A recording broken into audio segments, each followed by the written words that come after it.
BMCVTC channel Hindi channel में आप सभी का बहुत बहुत स्वागत है। इस वीडियो को देखने के बाद आप लोगों के लिए इसके डिस्क्रिप्शन बॉक्स में कुछ आसान से प्रश्न दिए गए हैं जो कि इस वीडियो से संबंधित है। उन्हें हल करने का प्रयास ज़रूर कीजिए और फिर वीडियो देखने के बाद उसमें एक छोटा सा डिस्क्रिप्शन बॉक्स में छोटा सा गूगल फॉर्म भी है, उसे ज़रूर भरें। अपने सुझाव अपनी राय को उसमें ज़रूर भरें ताकि हम वीडियो को और इम्प्रूव कर सकें। और अंत में इस चैनल को अगर आपने सब्सक्राइब नहीं किया है तो ज़रूर सब्सक्राइब कीजिए ताकि आपको नए नए आने वाले वीडियो की सूचना मिलती रहे। तो चलिए देखते हैं अपना वीडियो।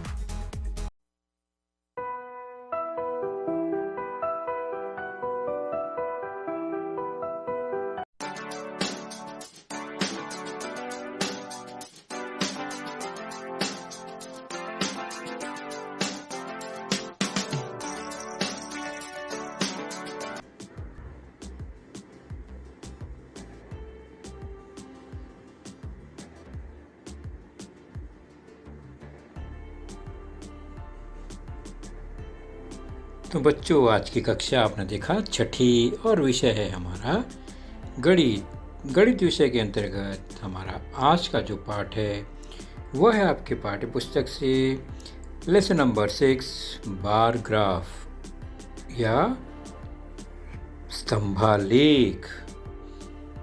और मैं हूं आपका वर्चुअल मार्गदर्शक अजय कुमार मौर्य। चलिए शुरू करते हैं हम आज का अपना टॉपिक। तो आज का ये टॉपिक है ग्राफ, आलेख। तो इसे हमें समझना बहुत ज़रूरी है क्योंकि हमारे लिए यह अभी नया है। तो पहले समझ लेते हैं कि इस स्तंभालेख में किन किन घटकों को जान लेना चाहिए। तो सबसे पहले है आलेख कागज, ग्राफ पेपर। वो क्या होता है? तो वह एक पेपर होता है जिसमें आड़ी और खड़ी रेखाएं होती हैं। देख रहे हैं आप, बहुत सारी रेखाएं हैं आड़ी और खड़ी। उसमें कुछ गहरी मोटी है, कुछ हल्की मोटी है और कुछ एकदम हल्की बारीक बारीक रेखाएं हैं। तो ऐसे कागज को आलेख कागज कहते हैं।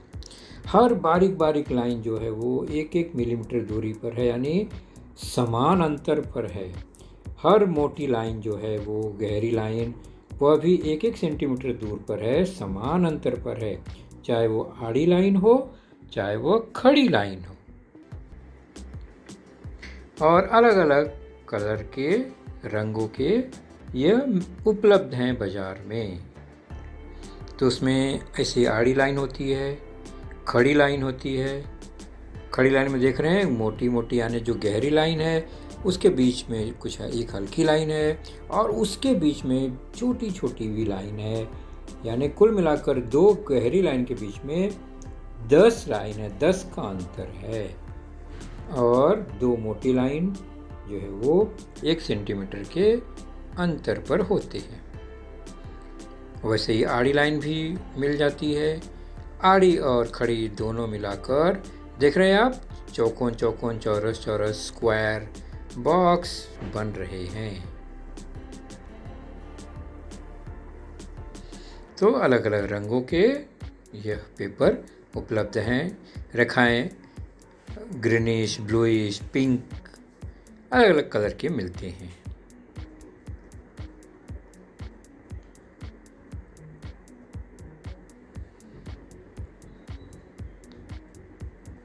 तो आलेख पेपर में आपने क्या देखा? आड़ी रेखाएं और खड़ी रेखाएं।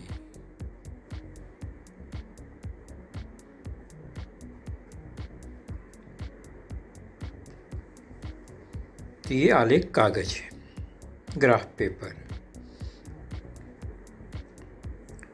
तो ग्राफ पेपर में जो महत्वपूर्ण जानकारी है या ग्राफ पेपर में क्या होता है वह समझते हैं पहले। तो आलेख कागज में आड़ी और खड़ी रेखाएं होती हैं, ये देखा हमने। तो ये देखिए एक गहरी जो आड़ी रेखा है कुछ रेखाओं पर मैं देख रहा आउटलाइन खींच रहा हूँ, ये आड़ी रेखाएं। उसी प्रकार खड़ी रेखाएं भी हैं, ये गहरी मोटी रेखाएं हैं, उनके बीच में आप देखेंगे तो और बारीक बारीक रेखाएं हैं।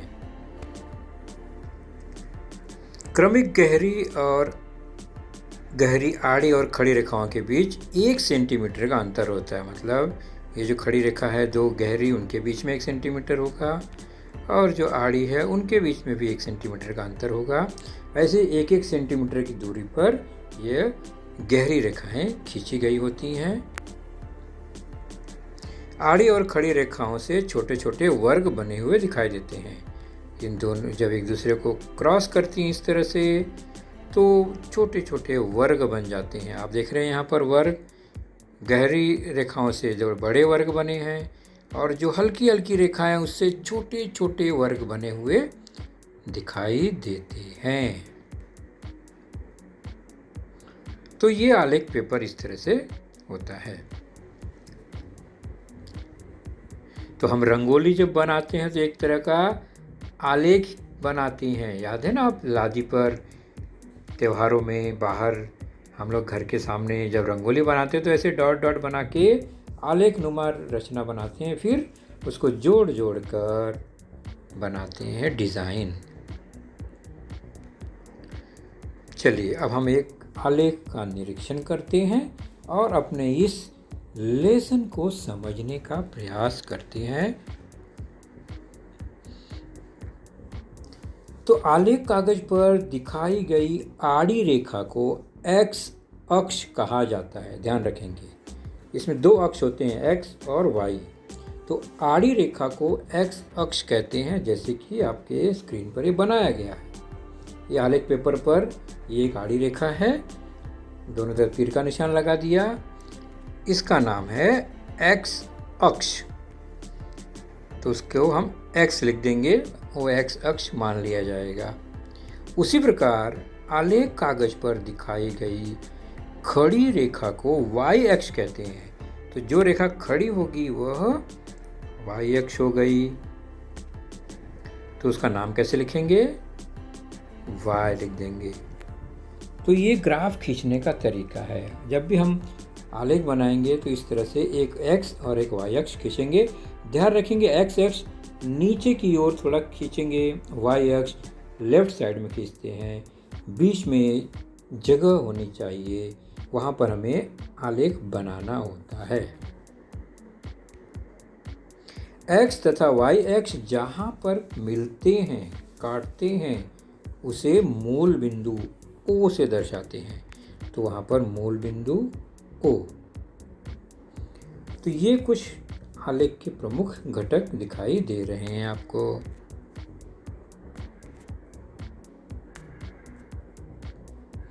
चलिए समझते हैं ध्यान से। ये एक्स अक्ष हो गया आड़ी लाइन, यह वाई अक्ष हो गया खड़ी लाइन, और दोनों जहां मिले वह मूल बिंदु हुआ। इस पर आलेख कैसे बनाते हैं?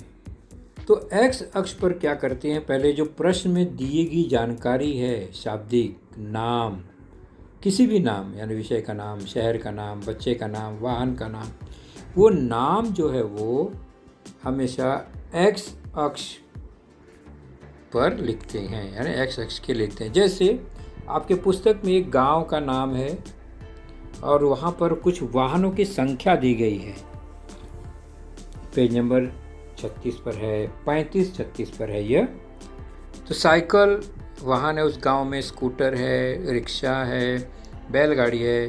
कितने साइकिल हैं, कितने स्कूटर हैं, कितने रिक्शा है, कितनी बैलगाड़ी है, वो संख्या लिखी गई है। तो वाई अक्ष पर क्या करेंगे, संख्या को संख्यात्मक जानकारी लिखते हैं। एक्स अक्ष पर नाम लिखेंगे और वाई अक्ष पर संख्या को लिखते हैं। चलिए देखते हैं कैसे। तो उस गांव में साइकिल 30 है, स्कूटर 25 है, रिक्शा 5 है, बैलगाड़ी 15 है। यह एक तख्ता या सारणी दी गई जानकारी है। इसी जानकारी को ध्यान में रखकर अगर मुझे आलेख बनाना है तो कैसे बनाएंगे? तो ऐसी जानकारी को, सारणी को हम आलेख में कैसे बनाएंगे वही हमें जानना है। तो सबसे पहला काम क्या करते हैं, एक्स अक्ष पर नाम लिखते हैं।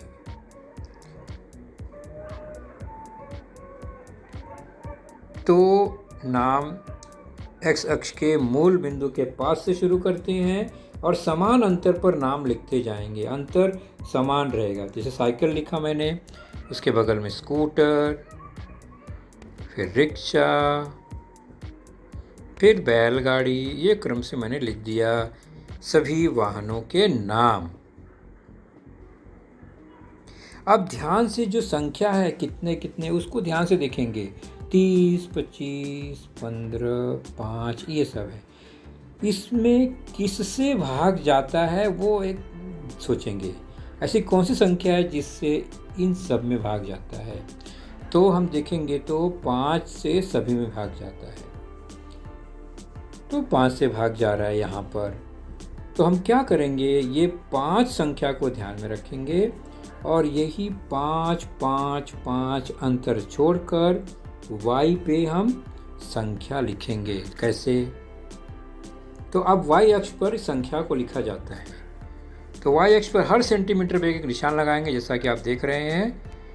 और निशान लगाने के बाद जितने वाहन है उससे एक ज़्यादा, जितने नाम है उससे एक ज़्यादा निशान लगा देंगे तो हमारा काम हो जाएगा। यहाँ पर 4 प्रकार के वाहन हैं, मैंने यहाँ 6 निशान लगा दिया, यानी 4 से ज़्यादा होना चाहिए, 5 या 6, तो मैंने लगा दिया निशान। अब मैंने पहले बताया 5 से भाग जा रहा है, इसलिए 5-5 के अंतर पर हम क्या करेंगे, निशान लगाएंगे और संख्या लिखेंगे। और वह कौन सी संख्या लिखेंगे उसको पैमाने पे लिखना होता है। चेक करेंगे, पहले हम देख लेते हैं पैमाना क्या होता है बाद में। पैमाना मतलब कि हम आलेख में कौन सी संख्या कितने दूरी पर बता रहे हैं, y अक्ष पर वह पैमाना होता है। शुरू करते हैं। तो हर मोटी लाइन 1-1 सेंटीमीटर का अंतर है, इसलिए पैमाना हमेशा 1 सेंटीमीटर का अंतर ही लिखा जाता है। वो 1 सेंटीमीटर क्या दर्शाता है, तो देखो 5 लिखा मैंने। 5 क्यों लिखा, क्योंकि 5 से भाग जा रहा है, यानी मैं हर लाइन को y अक्ष पर 5-5 के अंतर पर डालूंगा। तो पहला जो निशान है वह 5 हुआ O से, उसके बाद और ऊपर गया 5 तो 10 हो गया, और ऊपर गया 5 15, 20, 25, 30, 35, 40, इसी क्रम में ये 5-5 का अंतर, यानी हर एक लाइन पर मैंने 5-5 वाहन को बढ़ाते गया, यानी हर सेंटीमीटर में 5 वाहन बढ़ता गया। अब आलेख में नीचे मैंने लिखा है वाहनों के नाम, इसलिए वहाँ लिखा वाहनों के नाम, साइकिल, स्कूटर, रिक्शा, बैलगाड़ी। और y अक्ष पर क्या है, x पर वाहनों के नाम है, y पर है संख्या। ये वाहनों की संख्या है, 5, 10, 15, 25, 30, ये संख्या है सब वाहनों की। अब आलेख बनाना कैसे शुरू करेंगे, तो सबसे पहले ये 30 क्या है, साइकिल 30 है, तो 30 कहाँ है वो देखेंगे। 30 मिल गया आपको, तो 30 इस लाइन पर है, ये लाइन 30 दर्शाती है। तो साइकिल के ऊपर ठीक उसको लगाकर 30 तक एक स्तंभ बनाएंगे, खंभा बनाएंगे। 30 तक क्यों बनाएंगे, क्योंकि साइकिल 30 ही है, तो साइकिल से शुरू करते हुए 30 तक जाएंगे, क्योंकि प्रश्न में साइकिल 30 है, तो साइकिल के ऊपर स्तंभ 30 हुआ। ऐसे ही जो स्तंभ या खंभा हम बनाते हैं वह समान दूरी पर होना चाहिए और नाम के ठीक ऊपर होना चाहिए। तो साइकिल 30 है। अब स्कूटर कितना है प्रश्न में, तो स्कूटर है 25। तो स्कूटर का जो स्तंभ है वह कहाँ होगा, 25, ये लाइन है 25 की। तो स्कूटर का खंभा 25 तक, स्तंभ 25 तक ही जाएगा। और दोनों स्तंभ के बीच में देख रहे हैं, स्कूटर साइकिल के बीच में एक जगह है, वो समान अंतर छोड़ छोड़ के हमें स्तंभ बनाने होते हैं। तो स्कूटर कहाँ तक गया? 25 तक। रिक्शा कितना है? 5। तो रिक्शा कहाँ तक जाएगा? 5 तक ही जाएगा। 5 की लाइन रिक्शा के ऊपर यहाँ तक है। ये निशान 5 का लाइन दिख रहा है हमें, तो हमारा स्तंभ वहीं तक जाएगा। ये हो गया 5। बैलगाड़ी कितना है? 15। 15 है बैलगाड़ी, तो हमारा स्तंभ 15 तक जाएगा। 15 का निशान देख ही रहे हैं। तो ये हो गया 15 तक। तो इस तरह से यह एक आलेख बन गया। कितना सुंदर लग रहा है। एक तो सारणी में संख्या लिखी गई थी, नाम लिखा गया था, और ये आलेख में। तो इस तरह से यह संख्यात्मक जानकारी को हमने आलेख कागज पर बनाया। अब वहाँ पर 1 सेंटीमीटर 5 वाहन मैंने क्यों लिखा? क्योंकि वाई अक्ष पर हर 1 सेंटीमीटर पर 5-5 की संख्या बढ़ रही है ना, यानी हर सेंटीमीटर 5 वाहन बता रहा है। इसलिए वहाँ पर पैमाना में 1 सेंटीमीटर बराबर 5 वाहन लिख दिया। तो इस तरह से आलेख की ये रचना होती है। तो अभी आपने केवल उदाहरण देखा। चलिए अब आलेख को समझने का प्रयास करते हैं। कैसे आलेख को पढ़ा जाता है, दिए गए आलेख को कैसे पढ़ना है। यह एक उदाहरण है आपके पाठ्य पुस्तक में पेज नंबर 37 पर प्रश्न संग्रह 18 में यह आलेख बना हुआ है। आप देख रहे हैं एक्स अक्ष पर शहर के नाम है, वाई अक्ष पर उनकी अधिकतम तापमान है। कितना तापमान, कितनी गर्मी या ठंडी है, उसका वहाँ पर सेंटीग्रेड में मान दिया गया है। और यहाँ पर भी 5, 10, 15, 20, 25 वाई अक्ष पर पैमाना है। 1 इकाई यानी 1 सेंटीमीटर 5 डिग्री के बराबर है, 5 अंश के बराबर है। शहर के नाम कौन कौन से हैं? तो पाँचगनी, पुणे, चंद्रपुर, माथेरान, नासिक, यह दिया गया है एक्स अक्ष पर। प्रश्न क्या है? आलेख का निरीक्षण करो तथा प्रश्नों के उत्तर लिखो। पहला प्रश्न क्या है? खड़ी और आड़ी रेखाओं पर कौन सी जानकारी दर्शाई गई है? खड़ी रेखा पर कौन सी जानकारी है और आड़ी रेखा पर कौन सी जानकारी है? उत्तर क्या लिखेंगे? खड़ी रेखा पर क्या है देखो, तो खड़ी रेखा पर तापमान है शहरों का। तो खड़ी रेखा पर तापमान दर्शाया गया है और आड़ी रेखा पर शहरों के नाम दर्शाए गए हैं। तो नीचे शहर के नाम लिखा है, तो उत्तर में हमने लिख दिया शहरों के नाम। तो ये पहले प्रश्न का उत्तर हो गया। इसी में दूसरा प्रश्न है, सबसे अधिक तापमान किस शहर का है? सबसे अधिक तापमान, तो सबसे अधिक तापमान आप देख रहे हैं। सबसे बड़ा स्तंभ कौन सा है? उत्तर सबसे बड़ा स्तंभ खोजेंगे और वो कहाँ पर है? 35। तो सबसे अधिक तापमान किस स्तंभ का है? शहर देखेंगे चंद्रपुर, नीचे लिखा है ना चंद्रपुर के ऊपर वो स्तंभ खड़ा है। तो चंद्रपुर का तापमान सबसे ज़्यादा है। कितना है? तो 35। तो चंद्रपुर का तापमान सबसे अधिक है। तो उत्तर आएगा सबसे अधिक तापमान चंद्रपुर का है। प्रश्न पूछा था सबसे अधिक तापमान किस शहर का है, तो हमने निरीक्षण किया और देखा सबसे अधिक तापमान चंद्रपुर का है। अगला प्रश्न देखते हैं इसी में, समान तथा अधिकतम तापमान मान वाले शहर कौन से हैं? यानी समान भी हैं लेकिन समान में अधिकतम। तो समान कौन कौन से हैं? तो देखिए कौन से खंभे समान ऊंचाई के हैं। तो समान तापमान वाले शहर को देखते हैं, तो ये एक पुणे और नासिक, दोनों 30-30 हैं। ओके, और ये है पाँचगनी और माथेरान, ये 25-25 हैं। तो दो जोड़ी मिली, एक 30 डिग्री सेंटीग्रेड, एक 25 डिग्री सेंटीग्रेड।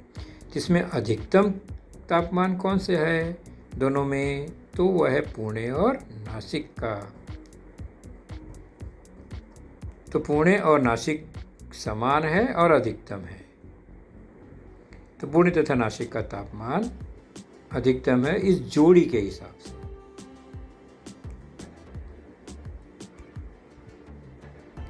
किन शहरों का अधिकतम तापमान 30 अंश सेल्सियस है? 30 अंश किसका है वो देखना है, तो हम सीधे 30 की ओर चलेंगे। 30 कहाँ है? ये है 30। 30 तक कोई स्तंभ गया है क्या?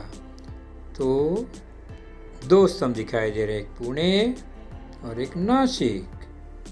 तो किन शहरों का अधिकतम तापमान 30 अंश सेल्सियस है? तो हमने देखा पुणे और नासिक। तो हमारा उत्तर आएगा पुणे तथा नासिक का अधिकतम तापमान 30 अंश सेल्सियस है। और इसमें एक प्रश्न है, पाँचगनी और चंद्रपुर शहरों के अधिकतम तापमानों में कितना अंतर है? तो पहले पाँचगनी को देखेंगे, फिर चंद्रपुर को देखेंगे। पाँचगनी का तापमान कितना है? 25 अंश सेल्सियस। चंद्रपुर का कितना है? 35। तो चंद्रपुर का तापमान 35 अंश सेल्सियस। पूछा दोनों में अंतर कितना है? तो दोनों में अंतर निकालना है तो घटा देंगे, बड़े में से छोटा। 35 में से 25 घटा दिया, 10 अंश सेल्सियस। यह हो गया पाँचगनी और चंद्रपुर शहर के अधिकतम तापमानों का अंतर। तो ये देखा बच्चों, हमने एक आलेख बना हुआ था, हमने उसका निरीक्षण किया और आलेख देख कर प्रश्नों के उत्तर जाने। चलिए अब सीखते हैं स्तंभालेख बनता कैसे है। ध्यान से बच्चों समझने का प्रयास कीजिए। तो स्तंभालेख बनाने के लिए क्या क्या चाहिए हमें, ये पहले समझना जरूरी है। तो वो साधन आप तैयार रखिए फटाफट अपने कंपास में से, और अपने बुक जो है आलेख पेपर वह एक रेडी रखिए। और फिर जैसे जैसे अब सामान आपका रेडी हो जाएगा, आप इसको देखकर आलेख बनाने का प्रयास कीजिए। तो पहले एक आलेख कागज होना चाहिए, आपके बुक में होता है। आलेख बुक में होगा, नहीं होगा तो आप ले लीजिए। उसके बाद एक पेंसिल लगेगी अच्छी, और एक पट्टी लगेगी, स्केल लगेगी। ये बहुत इम्पोर्टेंट चीज़ है आलेख बनाने के लिए, क्योंकि आलेख की रेखाएं सीधी होनी चाहिए, तो पट्टी की ज़रूरत पड़ेगी। ये प्रमुख साधन है आलेख बनाने के। आलेख कागज होना चाहिए, पेंसिल होनी चाहिए, पट्टी या स्केल होना चाहिए। मैं रबर मिटाने वाला इरेजर कभी नहीं कहता हूँ, क्योंकि मिटाने की आदत मतलब गलती करने की आदत, इसलिए हम गलती करें ही ना तो मिटाने की ज़रूरत नहीं पड़ेगी। तो ये सारा सामान आपका रेडी हो गया, तो आलेख बनाने की शुरुआत करेंगे। तो हम पहले प्रश्न ही लेते हैं एक, उसी प्रश्न को देखकर समझकर हम आलेख पेपर पर उसको बनाएंगे। पेज नंबर 38 पर आपके ये है।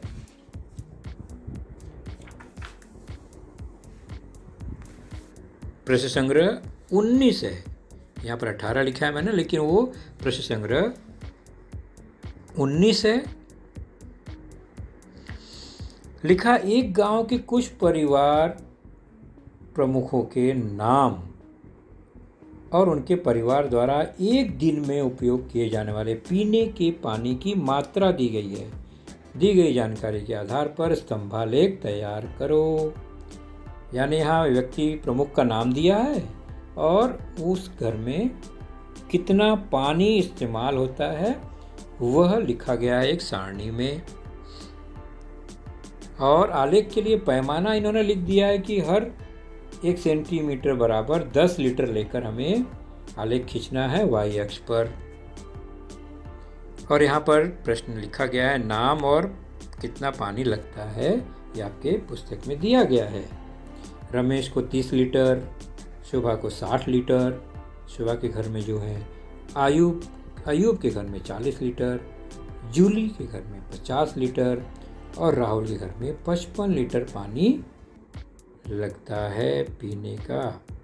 तो इसको देखकर हमें क्या करना है, आलेख बनाना है। तो आप लोग तैयार हो गए? जैसे जैसे इसमें मैं कहूँगा वैसे वैसे आप बनाएंगे। तो यहाँ का क्या करना है हमें, व्यक्ति और पानी की मात्रा, कितना पानी लगता है, इसका हमें आलेख बनाना है। तो आलेख का नाम क्या है, व्यक्ति तथा पानी की मात्रा। तो हम उसे चाहे तो आलेख के पेपर के बीचों बीच ऊपर लिख देंगे कि हम किसका आलेख बनाने जा रहे हैं। अब शुरुआत कैसे करेंगे, एक्स अक्ष, वाई अक्ष और उसका मूल बिंदु बनाओ। पहला काम वही बताओ, एक्स अक्ष कैसे बनता है। पट्टी लेंगे, नीचे से 1 सेंटीमीटर छोड़कर दूसरे सेंटीमीटर पर हम खींचेंगे, ताकि जो जगह बचेगा नीचे वहाँ पर हमें नाम लिखना होता है, इसलिए जगह छोड़ना पड़ता है। तो हम क्या करेंगे, पहले एक्स अक्ष खींचेंगे, तीर का निशान लगा देंगे। तो ये हो गया एक्स अक्ष। फिर वाई अक्ष खींचेंगे, उसी तरह 1 सेंटीमीटर छोड़कर दूसरे सेंटीमीटर लाइन पर हम वाई अक्ष खींचेंगे, खड़ी लाइन।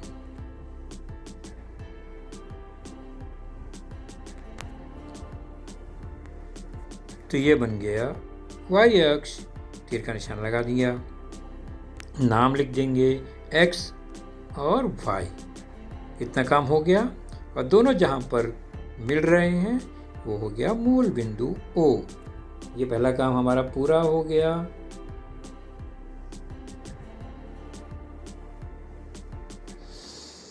चलिए अब क्या आया लिखकर, एक्स अक्ष पर समान दूरी पर नाम लिखो। तो नाम कहाँ लिखना रहता है, एक्स अक्ष पर। और कौन कौन नाम है यहाँ पर, रमेश, शोभा, अयूब,